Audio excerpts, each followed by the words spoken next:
Well, I did one of these walk-arounds this spring, and that was right after I got everything kind of put into the truck the way I wanted it. Me and my friend have been out here on the road now for a couple weeks. We've really had the opportunity to kind of try things out, um, dial things in, and kind of see how things are performing overall. So I'm just going to kind of walk through all the things with the truck, camping gear, things that aren't working that need improvement, things that have broken down on me that needed replacement, and just kind of compare and contrast how I share what I shared with you this spring. So starting out, I'm just going to start from the bottom. The tires, I'm running these BF Goodrich KO2s. These are the 32.8s, 33 basically inch tires. I love them. I know there's mixed reviews out there on them, whether they're too heavy or whatnot, but we were out in Viair, Colorado this last week, and the amount of rough terrain, rocks, and stuff that we went over, they performed flawlessly. So I love these tires, highly recommend them. Moving on from there, I have RSG rock sliders on this truck. I love the angled rock slider because it gives us just a little bit more clearance and a little bit of a more aggressive look as well. Honestly, I've picked good lines. I don't go on terrain that's a little above my skill level, so I've never even touched the rock sliders. And last week we were in Mineral Creek in Ouray, which is a pretty rough trail, and I have, with the lift on this, I have plenty of clearance to get over most obstacles. I don't need 35s or 37-inch tires like other people have. The 33s plus the 3-inch Toytec lift that I have on this truck is plenty. Speaking of Toytec lift, that's what I'm running as far as the suspension. I have the larger 2.5 coilovers and rear suspension as well as the heavy-duty springs in the back. That has allowed me to carry a lot more gear in the back. Before I put the heavy-duty springs in, I was bottoming out on the bump stops a lot. But once I put this kit in, everything with those heavy-duty springs, it flattens out really nice smooth ride. I did go ahead and put in the Duro Bump stops though for a lifted vehicle, just to make sure I'm protecting the suspension, everything else. When I changed out the suspension, I also changed out the upper control arms. This is where I've run into a little bit of an issue. I put in the SPC upper control arms with the adjustable ball joint.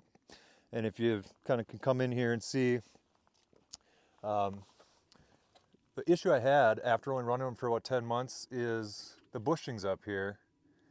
They kind of started to wear out, and I started to get really loose in the front end. SPC did warranty out this portion of it. They did not send me the ball joint. The ball joints are still fine, but they've apparently been having some issues with these. So, that adjustability of that ball joint is really nice on these, but I'm gonna give it another year with these replacements and see how it goes. I only got 10,000 miles and less than a year out of the first set. So, not that great, but the way you can dial in the tires with those is great. As far as the front bumper goes, I got the C4 front bumper. Love it, working great. Have a Diode Dynamic light bar in there. As far as lights go, I got Diode Dynamic ditch lights, Diode Dynamic light bar, and then I also got the Diode Dynamic fog lights up front as well, which are great. Those things are super bright. As far as lighting goes, we don't use it a whole lot on the trail. Like, we run mostly during the day. I think we had the light bar on the other night when we were getting into camp late, but I also have really good LEDs in the truck. I think I got Auxito top of the line LEDs for both the headlights as well as the brights, and that seems to be all the light I need. So ditch lights are great just to kind of light up the sides of the trail if you need to. The light bar, that does a great job of lighting up right in front of the truck, and you can kind of aim it, and I have it set up so I have floods on each side and spots in the middle, so it just brightens everything up really nice. But again, looks really nice. I don't use it a whole lot. Under the hood, I switched out the battery. My old battery, his life was up, so I switched it out with an Odyssey performance battery. That has plenty of power for me. My winch cut off, and then kind of moving over to my switch panel. I have everything connected through a trigger system, and this is the 6-shooter, and I love this thing. It's Bluetooth, as well as the switch panel that goes inside the truck is it's wireless. The downside, I think, of the trigger system is the actual switch panel. As well as this thing works, that switch panel is kind of a little flimsy or cheap. The buttons are starting to wear out already after less than a year. I usually use my phone anyways because it has an app that you can control everything from my compressor to my lights. It's been just really nice not to have run all those wires into the truck. If I'm out back washing dishes, I can hook the compressor up to the water tank, turn it on and off right from my phone. So that's been really great. Still love the trigger. Really happy I purchased it. I just think they could maybe improve their switch panel a little bit more. And if they do, I'll be sure to pick one up. Let's see here. Let's go on to the awning. This is the Overland Vehicle Systems, or OVS 180 awning. For a 4Runner, you're going to need to do the 180 awning. If you want that full coverage, you cannot do, I think it's the 270 that wraps around the back as well, because the hatch gets in the way. But I've been through some serious weather with this. I like to stake it down as well, because a little bit of gust of wind will start to lift it. But as you can see, it has tons of anchor points. It takes a couple minutes to anchor it down. And last night we had a good storm, a little bit of wind, a lot of rain, and the thing did just fine. So I wouldn't recommend putting it up in the wind or taking it down in the wind, but you know, it provides a lot of shade out here in the kind of hot, deserty type landscapes. Couple other things here, just general camping stuff. Got a nice collapsible table. That thing folds up really nice and small. The Kelty chairs are some of the most comfortable chairs I've ever sat in. They have kind of an insulated can holder as well. Fold up nice. And then the carrying case that comes with them actually kind of used for, it's kind of padded and durable. You can unfold it and use it for kind of a shoe mat. Right. As far as the tent goes, I have this North Face 4-man tent. I have yet to move on to getting a rooftop tent. I still like to ground tent. This thing's great in weather. It kind of is that mountaineering style where it has the full rain fly. Can completely zip the whole thing up and be protected from wind and heavy rain like we had last night. Everything inside is nice and dry and super comfortable in there. Plenty of space for 2 people and a dog. So that takes us to the back. And first thing to talk about, if you've seen the video on this drawer system that I built, this thing I'm really happy with overall how this has been performing. From an onboard fridge now, these drawers are just massive. All the cooking gear goes in the top one, all the camping gear, loose camping gear goes in the middle, and then all the recovery gear goes in the bottom. I also put on a magnet for like utensils and knives and stuff, just to keep them up out of the way. There's also this pull-out table that comes out from underneath it as well, so I have a ton of workspace here. If I need more, I can combine that with the collapsible table for a nice big kitchen, depending on how much food we're making.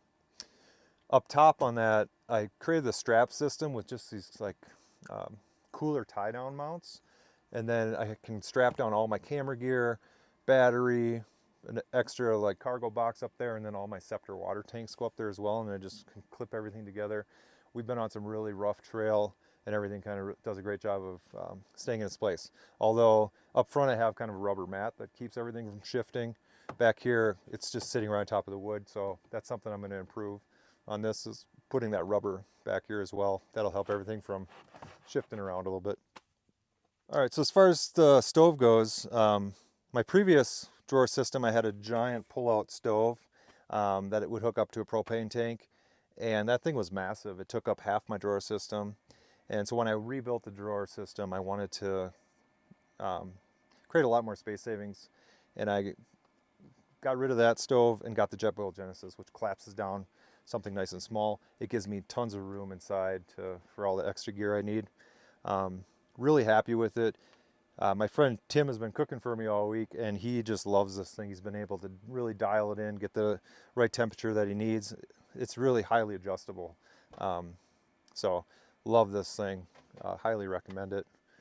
As far as gas and propane, me and my dad built this tire rack this winter. It's pretty nice because it's kind of modular. All these parts and pieces can pull off. So like the gas tank mount can be removed, the propane tank can be removed. You know, I figured out how to mount the high lift jack to it as well as the tire carrier. It just mounts right into the hitch. Figured out how to make it a kind of an anti-wobble hitch as well by the way you screw it together and just kind of shims it in there nice and tight. So this has been working great. The propane tank mount is something that my dad actually made for me based off of like a power tank mount.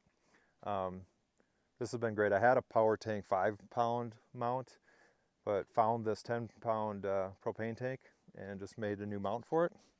And that's been working great as well. So one other thing that I'm kind of starting to struggle with, or have been struggling with on this entire trip, is power. I'm running an Ecoflow River 2 Max. I think it's maybe one of the smaller batteries that they offer. Doing some tests this winter, the thing worked great as far as powering the fridge for a couple days.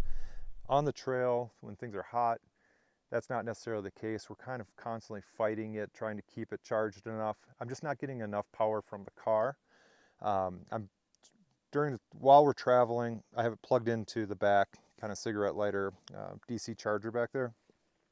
And it's just barely getting 65 watts. If anybody has any ideas, please put it in the comments how I can get more juice to that battery while we're driving. I don't think it's the battery issue. It's more me figuring out how to get more charging power out of it while I'm actually driving. The solar panels, this is, I believe, the 160 watt. I might be incorrect on that. The most I ever get out of them is about 120, 125 watts though. But they work just fine. It works great. Might be worth getting a second one so I can charge a little faster. But overall, really happy with the solar panels. The case itself is a little awkward because you can use the case to prop it up as well. And I find that to be, you know, it's kind of confusing. It's a little awkward as far as how you have to hook carabiners into there to get it to be positioned just correctly. I think that that could be optimized to be a little more user-friendly. All right, so coming around to the front, just kind of take a peek at where that Ecoflow battery is in the truck. Just have it mounted right up on top. That's been kind of a really nice location for us. We're able to plug in the drone or battery box while we're driving, as well as the fridge, and keep an eye on it to make sure it's charging and everything's in good shape. But we have a little bit of work to do on that to kind of really dial it in. So, all right. So after about 2 weeks on the trail, we're very happy with how everything has been performing. The 4Runner itself is amazing. Thing's a beast. You kind of set it down a trail, pick a good line, and that thing has no problem. We're probably about 2,000 miles into this trip, and just couldn't be happier with the way the truck's been performing well. All right, if you have liked this video, if you want to see more of this, ring that bell. It'll notify you when I put up more content. Otherwise, go ahead and like this video and subscribe. See you next time.